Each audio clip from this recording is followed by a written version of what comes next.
Hi everyone, welcome back to my channel. My name is Kate. I am a hopeless romantic who just loves to read, and today we're talking about the BookTok books that just got me back into reading again. So these are the stories that made me fall in love with books all over again. These are the stories that had me giggling, had me crying at 2 a.m. These are the books that just have me infatuated in the fictional chaos that is this world, and I am loving every second of it. So a little bit of a backstory: I started reading nonfiction self-development kind of books back in 2019 and 2020 and a bit of 2021, but I didn't really step into the fictional world yet until maybe or end of 2023. I picked up a few books and everything really just unraveled from there. I fell in love with fictional books, fantasy romance, contemporary romance. I am really just finding my niche now, hence why I have a booktube and I love TikTok. It is such a beautiful corner to be a part of, such a beautiful community. A lot of the girls that I converse with over there and support, I just love it. So grab a drink, get cozy, and let's go over the books that really just got me obsessed again. The first fictional book that I picked up was The Seven Husbands of Evelyn Hugo by Jenkins Reid. And guys, this book was such a punch in the gut, in the best way possible though. This book is honestly just full of love, loss, ambition, and the cost of fame. So this story, it follows Evelyn Hugo, who is a aging, reclusive Hollywood icon that is just ready to tell her scandalous Hollywood story. But the twist is she has picked Monique, who is this unknown journalist, to write her story and her biography. So as Evelyn kind of starts telling her story about the fame, her seven husbands, and the forbidden love that she went through, this story just becomes more than just about a celebrity. It's truly about identity, power, the sacrifices, and the cost of living in a world that wants to define you. And the way her story just ties in with Monique's is absolutely shattering. This book is honestly elegant, it is heartbreaking, but it's also easily one of the most emotionally layered BookTok has ever convinced me to read. This was honestly one of the books that made me realize how it is to feel something so deeply again when reading. I mean, Jenkins Reid is just so cinematic with the way she writes her stories. I have loved every book that I've picked up of hers since, and I probably will forever be a fan. There's so many more of her books that I want to read as well. I adore this story. I adore her as an author. Highly recommend. Now, this next book you probably have heard, you have seen people talk about, you probably know someone that has read it in the book world. If you haven't, then I'm just going to say you've been living under a rock. It is Fourth Wing by Rebecca Yarros. This is the first book in the Empyrean series. There are currently 3 out of the 5 books out of this series at the moment. Fourth Wing and Iron Flame were released in 2023. Onyx Storm was released at the start of this year.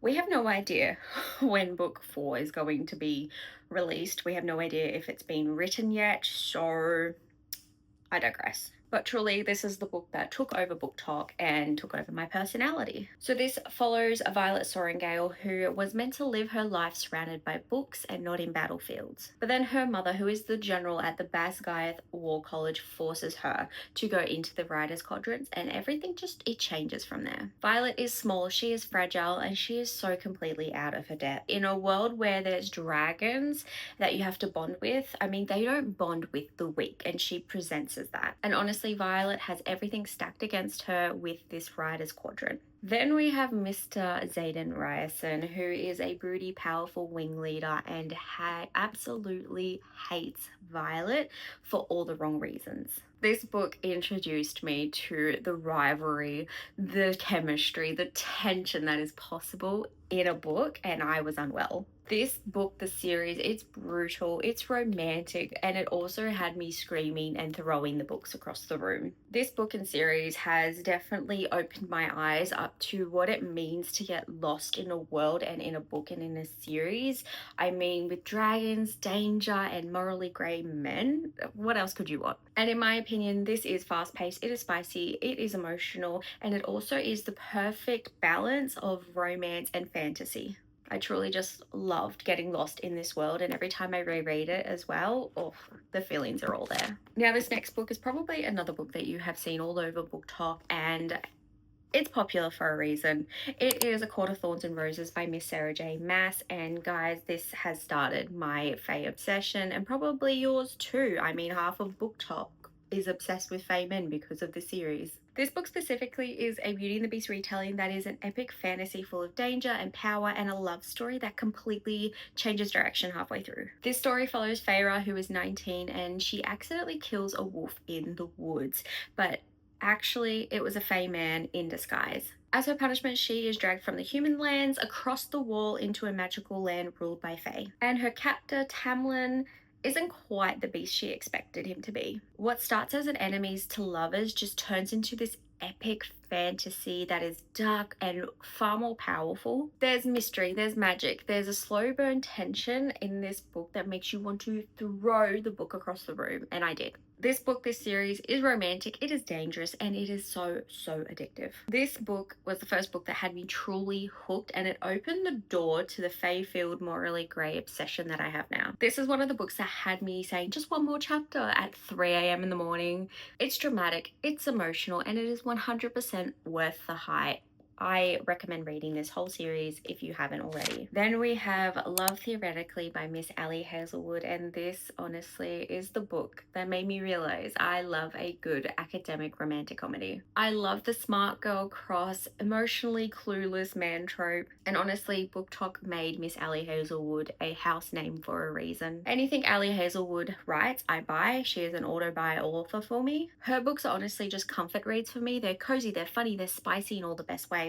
And this book specifically, it hit the perfect balance of romance and nerdy chaos. This is honestly one of my top books from her still to this day. So this book, we follow Elsie, who is a theoretical physicist who is living a double life. She is honestly just an overworked adjunct professor who is trying to land an actual position. But by night, she is a professional fake girlfriend that morphs into whatever her clients need. Everything was running smoothly until she met Mr. Jack Smith, who is her favorite client's older brother. He is the broody experimental physicist that has a reputation for ruining other people's careers. And now, of course, he is the man that sits on the MIT hiring committee and has her future in his hands. This is rivals to lovers, academic chaos, and fake dating perfection. The banter is sharp, the chemistry is just so magnetic, and the emotional payoff in this is so worth it. It is honestly the cozy romantic comedy that I pick up when I need to feel good again, and I hope that that can do it for you too. And lastly, we have Icebreaker by Hannah Grace. I forgot her name for a second there. This was my first ice hockey romance. This is based in college, and this book just set me in the trajectory of sports romance. This book had me in a chokehold, and I honestly remember thinking, you know what, it's just an ice hockey romance. I don't really know anything about ice hockey. I mean, the only thing I really know about ice hockey is watching the Mighty Ducks growing up. And then suddenly we're introduced to Nathan Hawkins, and I'm left wondering how to enroll in Maple Hills. So this book follows Anastasia, who is a no-nonsense figure skater who has her eyes and goals set on Team USA. And then we have Nate Hawkins, who is the charming, annoyingly perfect captain of the ice hockey team at Maple Hills University. So when a rink malfunctions and the ice hockey team and the figure skaters are forced to share the ice, the chaos and chemistry just basically explodes. Anastasia is honestly so determined to hate him, but Nate, he's just all green flags and he's quiet confidence. So let's just say that things don't take long to heat up, honestly, both on and off the ice. It's funny, it's flirty, it's ridiculously feel good. The banter is just chef's kiss, the spice, oh, it is a perfect balance with the spice, but it's spicy. This really introduced me to spice.